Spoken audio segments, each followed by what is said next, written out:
I'm going to abandon your baby in the mountains right now." When I answered the phone call from my sister-in-law, she came out with this shocking statement. I thought my sister-in-law, who had been harassing me repeatedly because she couldn't accept me or my newborn son, had finally gone too far. However, my son was right here in my arms, nursing. What in the world was she talking about? My son is right here with me. When I told her this, there was a brief pause before screams and a thunderous noise echoed through the phone.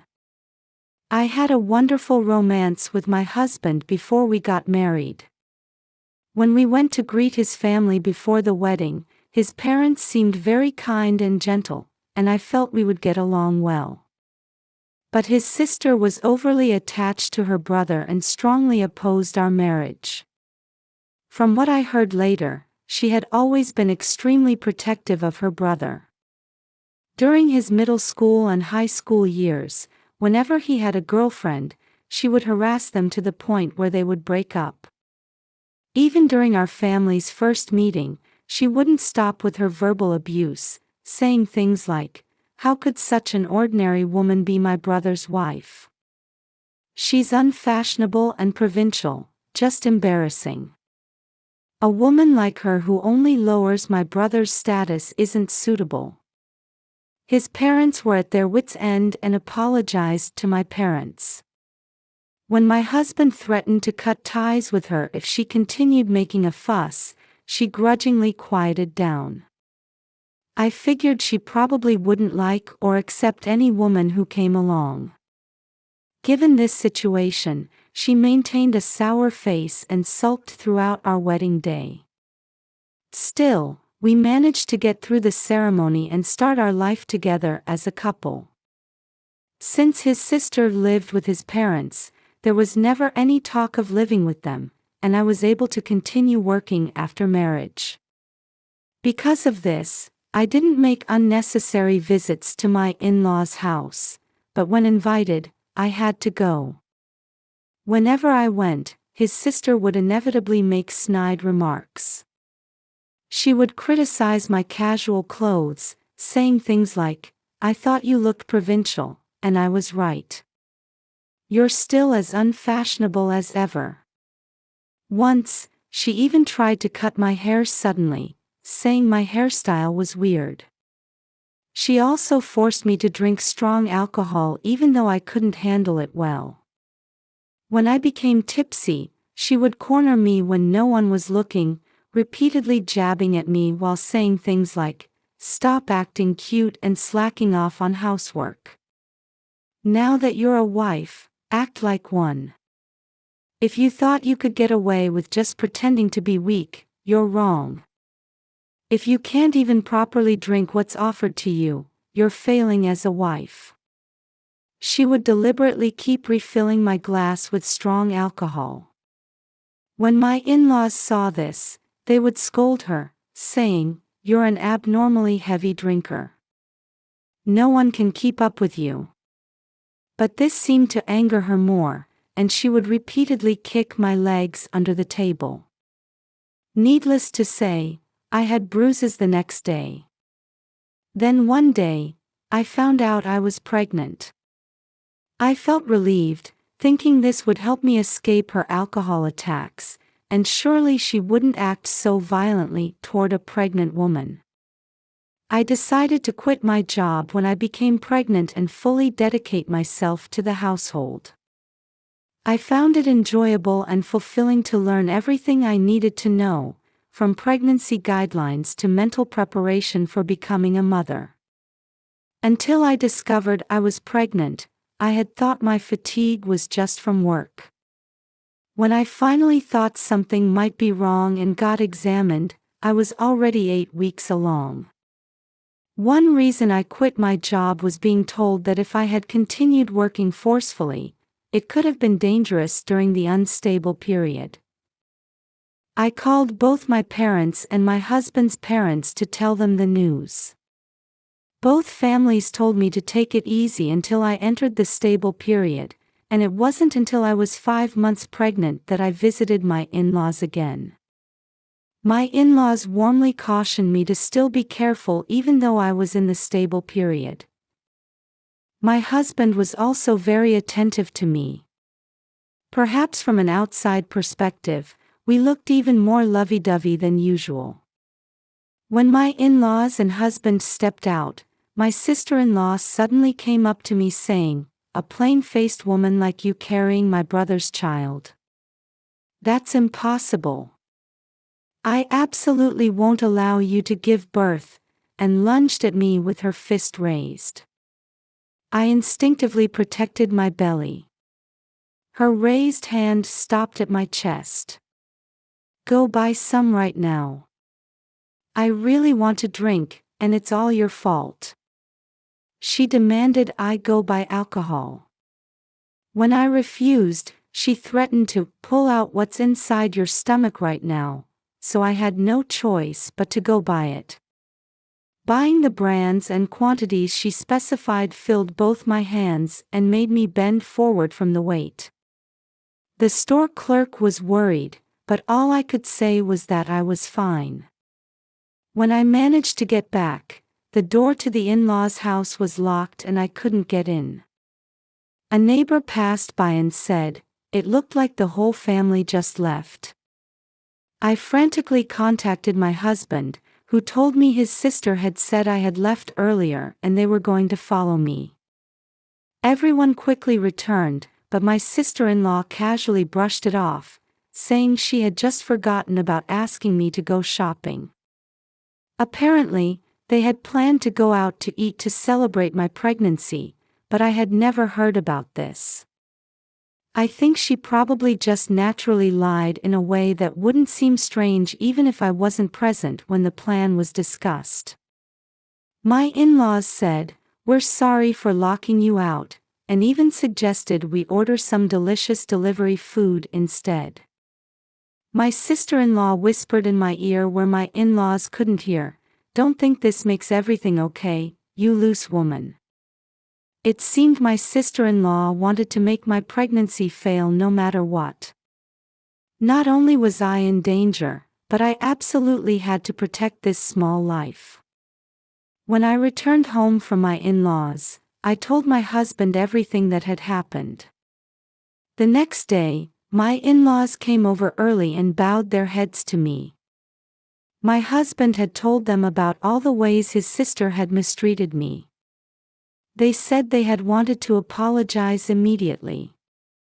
I don't know when my husband contacted them, but probably after I fell asleep. Even while I was telling him everything, my husband had been struggling to contain his anger. If he waited until he was calm to contact them, it might have been in the middle of the night. My in-laws apologetically explained that they couldn't come right away because of the late hour. Behind them, my sister-in-law peeked out with a guilty expression. "I wasn't serious." "Obviously not, but you took it so seriously. You threatened their lives repeatedly and say it wasn't serious. What kind of person can say such things so casually? I don't want to think of you as my sister anymore, I'm cutting ties." My husband clearly declared he would sever relations with his sister, stating that I and the baby were his top priority. My in-laws didn't say anything against this. This had probably been decided during their nighttime discussion. I never thought my husband would go so far as to cut ties with family.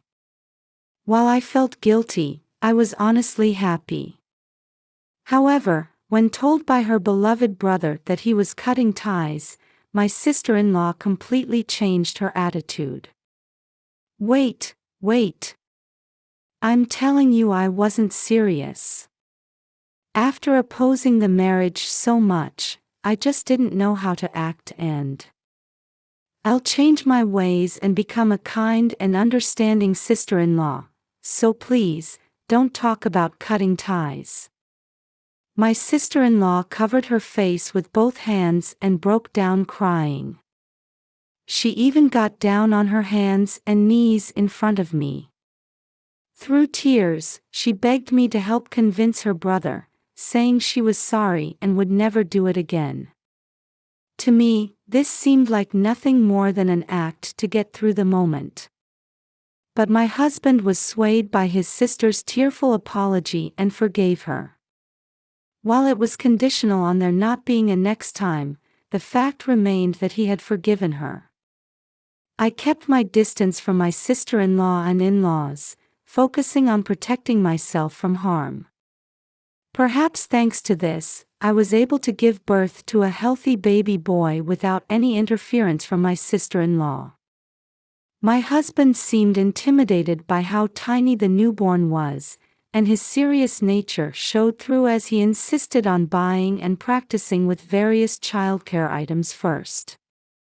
However, I didn't have my previous strength after giving birth, and my husband's help was essential.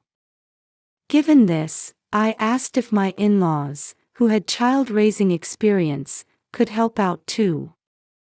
While my in-laws gladly agreed, they seemed hesitant about handling their grandchild and started saying similar things to my husband. Instead, they offered to take care of the housework, so we decided to leave that to them. As things started to settle down, my husband said he wanted to show our son to his sister too. I still hadn't let my guard down around my sister-in-law.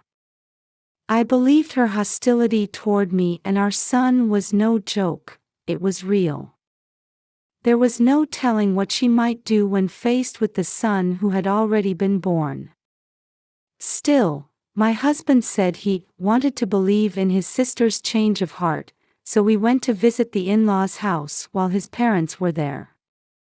While she acted disinterested in our son in front of my husband and his parents, she did something terrible during the brief moments when everyone's attention was elsewhere. "What are you doing? Honey is good for health, right?" I was just giving my dear nephew some premium honey. I quickly picked up my son and smelled his mouth. There was no honey smell, and when I looked at my sister-in-law's hands, the honey jar's lid hadn't been opened. I was relieved that I had stopped her before she could open it. "You're so stupid, I wouldn't really give it to him." "You're showing your stupidity by panicking, it's hilarious." When I looked at the bed where my son had been sleeping, I found several small balls rolling around. Neither my husband nor I would have placed such dangerous choking hazards there, and my in-laws wouldn't have either.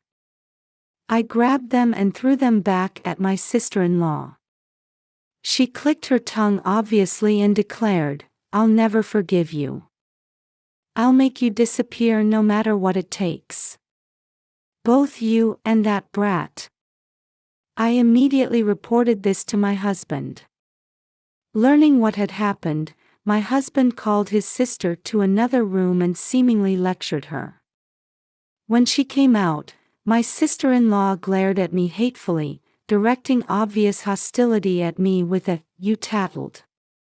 My husband saw this attitude too, so he understood and accepted when I said I wanted to keep my distance from his sister this time and didn't want to visit the in-laws' house much. After that, contact with my sister-in-law was practically cut off, but we were about to be caught up in more of her unpredictable behavior. I needed someone to watch my son for my 1-month checkup, and when I consulted my husband, he offered to ask his parents to come to our house. They immediately agreed but said they were uncomfortable caring for him without me there at all, and asked to borrow all the childcare items my husband had bought. When my husband went to deliver them to the in-laws' house, he learned that his sister was traveling with college friends. She would apparently still be traveling on the day of my checkup, so it was suggested that maybe it would be better if they watched him at the in-laws' house where they were comfortable. I didn't mind where they watched my son as long as his sister wasn't involved. Things progressed this way, and the checkup day was approaching. It was the day before my checkup. While I was nursing my son, we got a call from the in-laws' house number. We'd been in frequent contact with the in-laws lately about them watching our son. Thinking this was related to that, I answered the phone without any suspicion, only to hear my sister-in-law saying, "I'm going to abandon your son in the mountains now. It'll be easier for you to divorce my brother if the kid's gone, right? You should thank me for being such an understanding sister-in-law."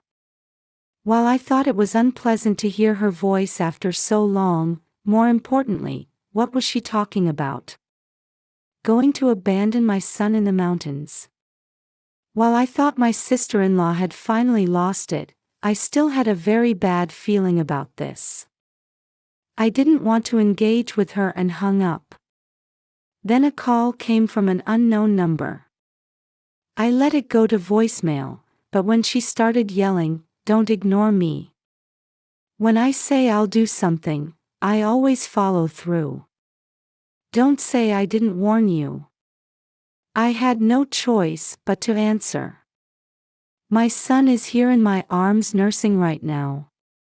At this point, I was just planning to play along with her delusions briefly before ending the conversation. My sister-in-law's responses were completely incoherent, telling me not to put on a brave face, to beg for forgiveness, crying that she might reconsider if I divorced immediately. My son is right here. When I told her again that my precious child was in my arms, I heard her ask herself, "Then what is this baby? What? Did she really kidnap a baby? Whose baby?" As I tried to convince her to stop this nonsense and calm down, there was a terrible scream and the sound of sudden breaking through the phone, then silence. Her phone was still connected, so I desperately called her name, but there was no response. While I had no idea what was happening, I knew this was serious, so I contacted my husband, in-laws, and the police. I told them my sister-in-law had taken a baby from somewhere and was trying to abandon it in the mountains. My in-laws were out shopping and said they weren't watching any baby. Everyone panicked, wondering whose house she had taken a child from. My husband left work early to come home. Since there was only one mountain in our prefecture, we figured that must be the one she meant.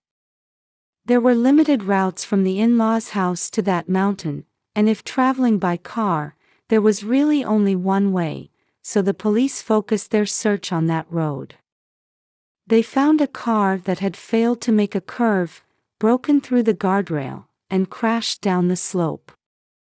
However, there was no sign of the supposedly kidnapped child. My sister-in-law was found in the wrecked car and rescued. She had been wearing a seatbelt and was found in the car, but since there were no signs of a baby being secured, they thought it might have been thrown from the vehicle. They suspected she had probably lost control of the wheel while distracted by something. If so, I think she might have panicked after realizing the baby she had taken wasn't her intended target. A while after my sister-in-law was transported to the hospital and went into surgery, we got word that they had found what appeared to be the kidnapped baby. However, no matter how much they searched the area, all they found was a baby doll, nothing else. It was a very realistic practice doll for childcare training, so realistic that the officer who found it initially panicked, thinking it wasn't breathing. It was the doll that my husband had delivered to my in-laws at their request. The police even asked if ultra-realistic dolls were trending now. It was that lifelike of a baby doll. I still don't understand why my husband bought such a lifelike doll. He said something about how if it obviously looked like a doll, it wouldn't create the right sense of tension. Thanks to that, my sister-in-law mistook it for a real baby and self-destructed. This incident ended up involving many people, including the police search team. While we can say it's fortunate that what was taken was just a doll, I felt we needed some form of punishment for my sister-in-law, who showed absolutely no remorse. Above all, even though it turned out to be a doll, she had intended to kidnap my son. I consider that attempted murder. She needed to face proper consequences for that. After surgery, when my sister-in-law was moved from intensive care to a regular ward, I visited her with my husband and son. Having already been thoroughly scolded by my in-laws and the police, she screamed when she saw my face. She seemed to realize that after going this far, it wouldn't be strange if I wanted revenge. However, I'm different from my sister-in-law. I won't directly harm someone who's bedridden. What my sister-in-law hates most is seeing my husband and me getting along well. My husband and I held hands the whole time, showing her that no matter how much she tried to interfere, it had no effect on our relationship. Furthermore, when my husband said, "My wife and son are what matter to me. You're no longer my sister. We're cutting ties, I'll never see you again," she broke into such loud sobs that they echoed through the hallway. She cried like a child throwing a tantrum at my husband's words that he would never forgive her. In the end, my sister-in-law was left wheelchair-bound as a result of the accident. There couldn't be a more fitting example of reaping what you sow. Moreover, from the moment she learned it was a doll she had taken, she began having nightmares where the doll appeared to be trying to tell her something, and her mental health deteriorated. Unable to live without someone's help, yet having done something her parents could never forgive, she was cut off from them and thrown out of the house. My sister-in-law came to me, crying and begging me to help convince her parents, saying she would never harm our son again and would accept our marriage. I can't live alone with my body like this. Please, you're the only one I can turn to now. I can't trust someone who changes their tune whenever it's convenient for them. If I helped mend her relationship with her parents, there's no telling when she might try to harm my son again. I firmly refused and ignored her. I hear she's now being cared for by a private support organization, but her self-centered personality quickly emerged, and she's become known as a nuisance they hate dealing with. It seems she has no choice but to learn to live on her own. Our son is growing up healthy, cherished by both sets of grandparents. Now, my husband and I are expecting our second child. We're living happy days surrounded by experienced parents who can help with childcare.